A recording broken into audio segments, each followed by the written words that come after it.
25 আইপিএলে Chennai Super Kings কি champion হতে পারবে, বা 2025 আইপিএলে চ্যাম্পিয়ন হওয়ার মতো কি টিম চেন্নাই সুপার কিংস, সেটাই কিন্তু এই ভিডিওতে বলবো।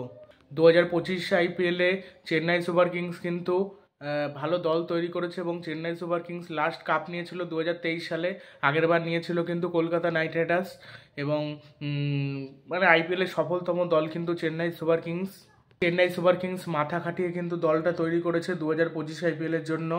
ঋতুরাজ গাইকোয়াড়ের মতো প্লেয়ার রয়েছে যে ক্যাপ্টেন, তারপর ডেভন কনওয়ের মতো উইকেট কিপার ব্যাটসম্যান রয়েছে, মহেন্দ্র সিং ধোনির মতো ফিনিশার রয়েছে, রাহুল ত্রিপাঠীর মতো মিডিল অর্ডার ব্যাটসম্যান রয়েছে, তারপরে ন্যাথান এলিসের মতো ডেথ ওভার স্পেশালিস্ট বোলার রয়েছে ব্যাকআপ বোলার হিসেবে, মুকেশ চৌধুরী রয়েছে প্রথম দিকে সুইং করাতে পারে এরকম বোলার হিসেবে, মাতিসা প্রাথিরানা রয়েছে ডেথ ওভারে যে ভালো বোলিং করতে পারে, মানে মাতিসা প্রাথিরানার বিকল্প হলো ন্যাথান এলিস, একদম পারফেক্ট বিকল্প।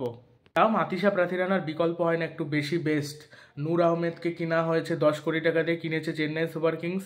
এটা 10 কোটি টাকা দিয়ে কেন কিনলো আমি বুঝলাম না, তবে যেহেতু নিয়েছে তাকে খেলানো হবে, আর রবিচন্দ্রন অশ্বিনও হয়তো খেলবে। স্পিন অ্যাটাকটা কিন্তু বেশ শক্তিশালী চেন্নাইয়ের।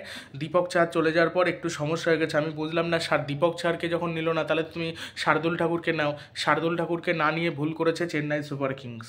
আর খালিল আহমেদ এমন কি বল করে, খালিল আহমেদকে নিয়েছে। তারপর শ্রেয়াস গোপাল ব্যাকআপ হিসেবে থাকবে, শ্রেয়াস গোপাল একটা ম্যাচেও চান্স পাবে না। শিবম দুবের মতো মিডল অর্ডার ব্যাটসম্যান রয়েছে যে শেষ দিকে ফিনিশও করতে পারে। রাচিন রবীন্দ্রর মতো তরুণ প্লেয়ার রয়েছে, রাচিন রবীন্দ্র কোনো ম্যাচে খেলবে, কোনো ম্যাচে খেলবে না, কারণ শ্যাম কারান, রাচিন রবীন্দ্র সবাইকে একসাথে খেলানো হয়তো সম্ভব হবে না।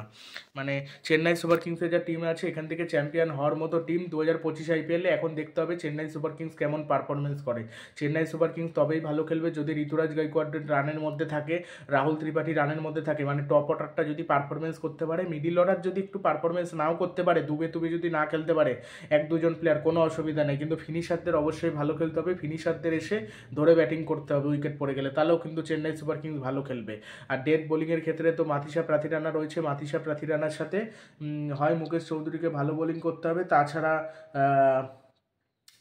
খালিল আহমেদকে এদেরকে ভালো করতে হবে এটা নিয়ে, বা রবিচন্দ্রন অশ্বিনকে ডেথ ওভারে বোলিংয়ে পাঠাতে হবে, তাহলে অসুবিধা খুব একটা হবে না। তাহলেই ভালো করবে চেন্নাই সুপার কিংস, নাহলে চেন্নাই সুপার কিংস ওই দিকেই বাজে করবে। আর কোনো বিদেশি কোনো ভালো বোলার নিতে পারেনি, এটাই হলো সমস্যা। এই দেশি কোনো ভালো বোলার নিতে পারেনি, ওটাই হয়ে গেছে সমস্যা। আগেরবার যেমন দীপক চার ছিল, যখন চ্যাম্পিয়ন হয়েছিল দীপক চার ছিল, তারপরে শার্দুল ঠাকুর ছিল, এটা চ্যাম্পিয়ন প্লেয়াররা ছিল। এবার এই যারা তরুণ ক্রিকেটার রয়েছে এদেরকে নিয়ে যে চ্যাম্পিয়ন হওয়া যায় না, যে ভালো খেলা যায় না, এটা আমি বলছি না, ভালো খেলা যায়, বাট অভিজ্ঞতাপূর্ণ প্লেয়ার থাকা দরকার। প্রয়োজনে যখন উইকেট দরকার তখন কিভাবে বোলিং করতে হবে এগুলো মহেন্দ্র সিং ধোনি বলে দেবে ঠিকই তরুণ প্লেয়ারদের। তারপর তুষার দেশপান্ডেকে পেলো না, এটা একটা বড় সমস্যা, যে তুষার দেশপান্ডে কিন্তু ভালোই মোটামুটি বোলিং করতো, সেই তুষার দেশপান্ডেকে পেলো না, এটা একটা সবথেকে বড় সমস্যার বিষয়।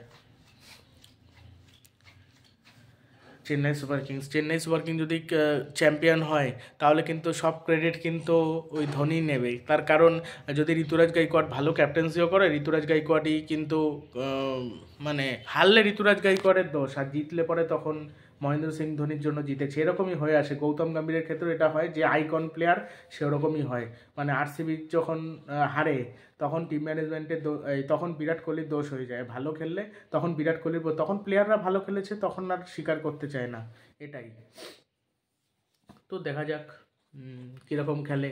আশা করছি ভালো পারফরমেন্স করবে চেন্নাই সুপার কিংস, তো ভালো পারফরমেন্স করবে, তার কারণ চেন্নাই সুপার কিংসের একটা ভালো দিক কি, Chennai Super Kings come back করে। এক দুবার খেলতে পারলো না, কিন্তু কাম ব্যাক করে চ্যাম্পিয়ন হয়, যেটা অন্য প্লেয়ার পারে না, অন্য দল পারে না। তবে রাহুল ত্রিপাঠী যদি কোনো রকমে চোট পেয়ে যায় সেক্ষেত্রেই সমস্যায় পড়বে, তার কারণ তার পরিবর্তে দীপক ওটাকে নিয়ে রেখেছে। দীপক ওটা আদৌ কি ভালো পারবে নাকি এটা খেলতে, সেটা সংশয় রয়েছে। আর বিজয় শঙ্কর কেমন খেলে এটার উপর সংশয় রয়েছে।